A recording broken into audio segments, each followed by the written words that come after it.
you're simultaneously reading on the page and realizing, oh, I don't know if I would have seen it this way. Right. So yeah, that's what I love about theater and acting and this art is it's just kind of something there's no correct way to do anything. Right. There's just the correct way for the individual to do it. And if that all works in a machine-like way with everybody else involved in the process, then you make magic. So that's awesome. Yeah, clip that. Yeah. Oh man, we got him now. I'm Michael King, that's Austin Kopp, and this is 15 to Places.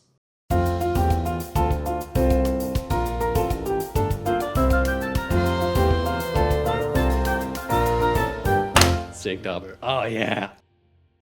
Welcome, it's 15 to Places, and I am joined today with Michael King, who is one of the directors of Opera House Players Productions of Greece. Thank you so much for taking the time to meet with me today. Thank you. So I have a few questions that I have ready for you. Mm-hmm. So you're an actor. This is your directing. Is this your directing debut? More or less, yeah. I was supposed to direct a production that was going up April 2020, but obviously we know something happened during that time that prevented that from ever happening. But yes, this is my directorial debut within the community theater world of Connecticut and Western Mass. So. I'm really excited for the show. Yeah, I am too. I've been hearing a lot of fun things about it. Good. You're taking on Greece. Yeah. So what is it about Greece that really speaks to you? It's interesting, right? Because Greece is kind of one of those, I always call it the gateway drug of musical theater. Yep. Where theater people grew up watching it, non-theater people grew up watching it. You ask a lot of people, like, what's your favorite musical? And if they're not really in tune with the theater world, a lot of them will say Grease because of the movie. Yeah. So I think it's just so accessible, and people really love it. And I think doing it in 2026, after I don't think a theater's done it locally in a while. I have not seen anything. I haven't seen it. Yeah. But I think it's kind of a good time to do it because we really need some fun right now. Yeah. And that's all this is. It's just fun. It's not, it's not a Pulitzer Prize winning script. It's Grease. It's fun. It's silly. It's ridiculous. It's, the 50s where I think Grease came out as a response to like Leave It to Beaver and all those style shows where it was like the 50s was very like button up and this was the perfect nuclear family. Yeah, and this was the first one that really showed Grease or the 50s as there was a cool aspect of it and kids were rebellious and doing things that kids today are. So it's kind of nice to share. We have people in the cast are a little bit younger, but it's nice to share that with this like next generation of people. Yeah, and it's fun, it's energetic, but also like it's very sincere with how like it portrays all of its emotions, its themes, and everything. Yeah. There's something about shows like this, and oftentimes you'll see one that doesn't work, and then if you analyze it to its core. The shows that don't work for me are ones that take themselves too seriously, right? Like they're like, this is art and this is a story that we're telling. But Grease is one that it's very self-aware. There are moments that, yes, it does get heavy and there are worse things I can do, and look at me, I'm Sandra Dee, and there's some dialogue and there's some heavy elements that are dealt with. But the core of it is just a bunch of stupid teenagers having fun, and we're singing and dancing along with them. And I think that's what's so great about it. Would you say that you have a directing style now that you've kind of gotten into the weeds of it more? I don't know. It's so weird because like I've always thought about how I'd be as a director, and as I'm doing it more and more every day, I'm finding that I'm shifting to become a different style than I would have been. It's interesting co-directing this with Stevie. Stevie and I have known each other a very long time, so she and I are very comfortable with each other, and we both know, okay, I understand who you are on an artistic level and everything. But the difference is that I think we have complement each other very well. She's very meticulous and like our X's and O's and all that. And I'm very much like, let's get it on its feet and see what we come up with. And so I think that's been really helping us in the collaboration process, because, you know, she'll very much be like, I want to see this, this, and this, and then it'll get up there, and then I'll come in and say, okay, well, let's shift this around, or maybe we can try like a little bit here or something like that. And luckily Stevie is also a comedic-minded person as well, so it helps in that regard. But yeah, in terms of directing style, I think I'd more think of it as a collaboration than like I am like moving the pieces where they need to be. I think as an actor, I always liked working with people who were more collaborators, who appreciated the input. So if I'm going to expect that as an actor, I feel like I need to be the director who is that type of person. So yeah, I think that's the style that I've found at this point. So what was the style you thought you were going to be? I thought it would be a little more meticulous and a little more like, no, this is what I see and this is how it should be. But This is my vision. yeah, and I think that's fine, but I don't think it's realistic, because unless you know the performers you're going to get pre-process, Right.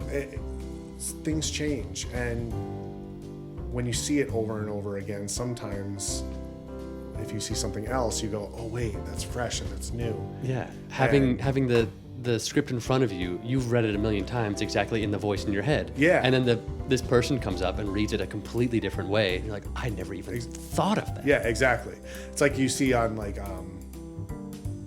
TikTok or Instagram Reels, where you see the scene from the movie and the script is like, you ever see those? Yes. And you see some of the liberties that are taken, and then you're simultaneously reading on the page and realizing, oh, I don't know if I would have seen it this way. Right. So yeah, that's what I love about theater and acting and this art, is it's just kind of something there's no correct way to do anything. Right. There's just the correct way for the individual to do it, and if that all works in a machine-like way with everybody else involved in the process, then you make magic. So That's awesome. yeah, clip that. Oh man, we got him now. How would you say you envision scenes before directing? Do you, like you said, you look at it, you kind of like envision how it's going to move, or are you kind of like up moving around, kind of thinking how it would be done as like in your room, for example? I think it's probably a little bit of both. The danger that this one runs into is with the movie being so famous and iconic, is like, you know, Summer Nights. You're picturing the bleachers and the girls in the cafeteria area. And yes, it takes place in the cafeteria, but you can't do exactly what the movie did. Right.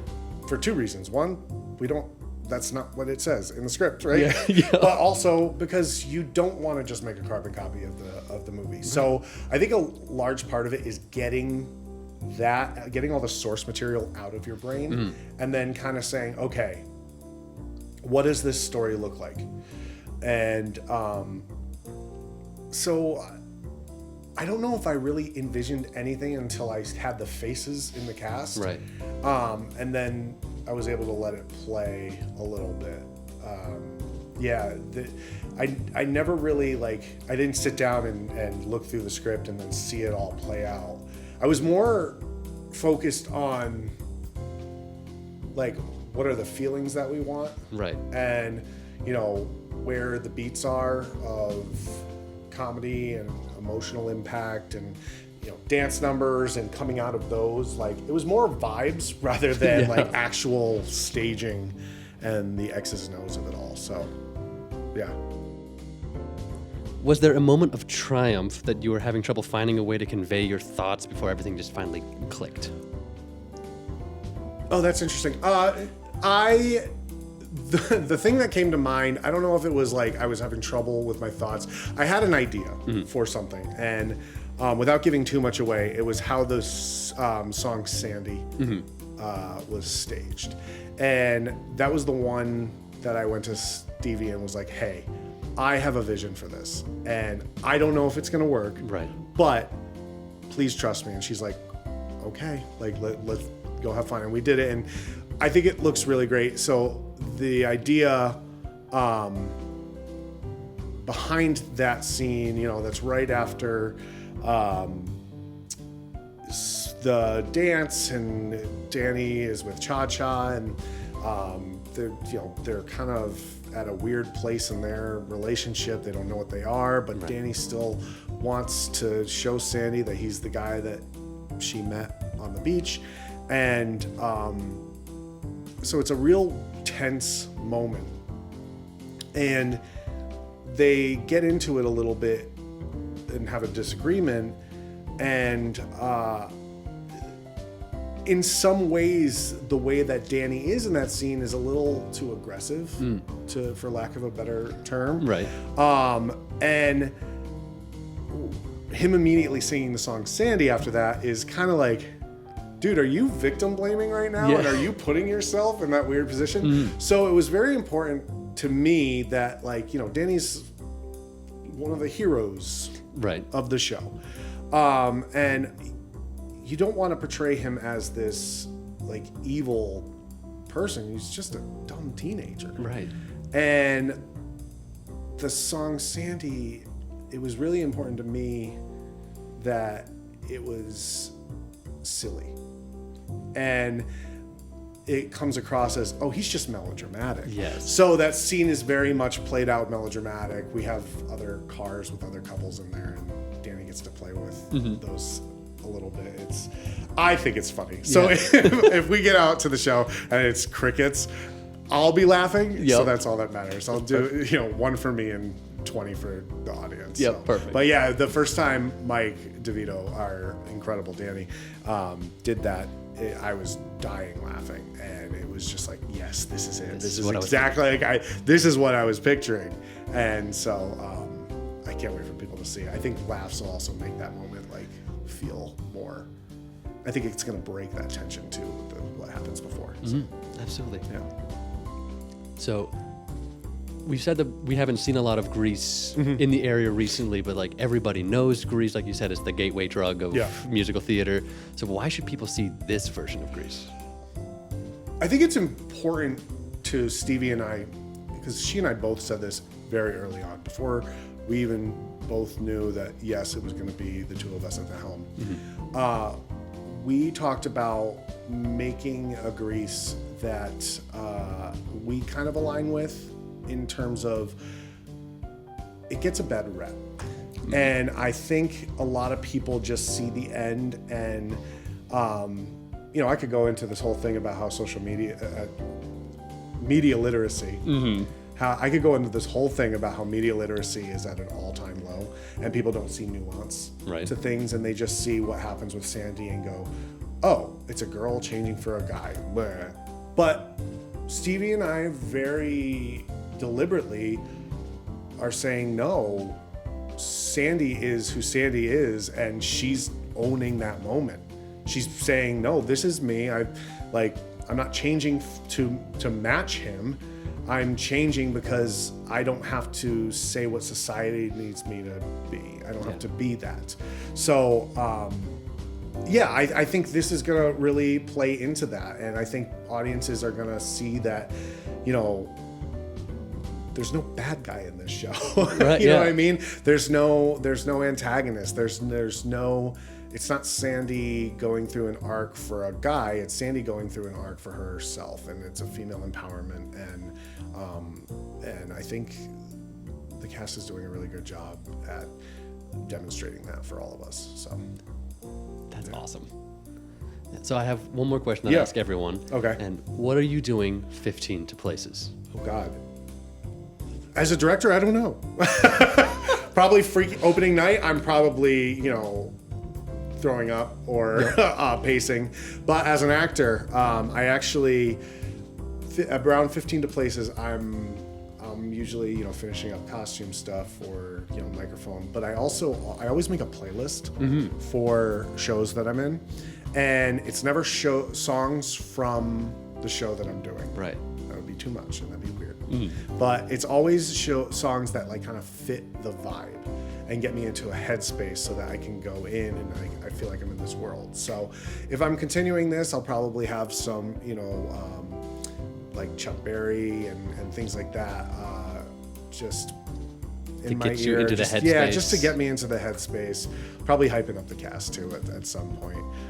But yeah, as an actor, that's definitely what I'm doing. I'm kind of centering myself and making sure that I'm good to go. I don't understand the people who are like, who can just like be snacking and be like, all right, here we go. Yeah, It's wild. crazy. But, you know, everyone's different, right? Yeah. But yeah. Well, again, thank you so much for taking the time. Thank you. I can't wait to see the show. I can't wait to see it either. I'm thrilled about this. Yeah, it's going to be exciting. Yeah. Come see it. You heard him. You better come see it. So. Yeah, you too. Oh my goodness. What an elder here. Well, again, thank you very much. Thanks, Austin. And it's 15 to Places. Thank you.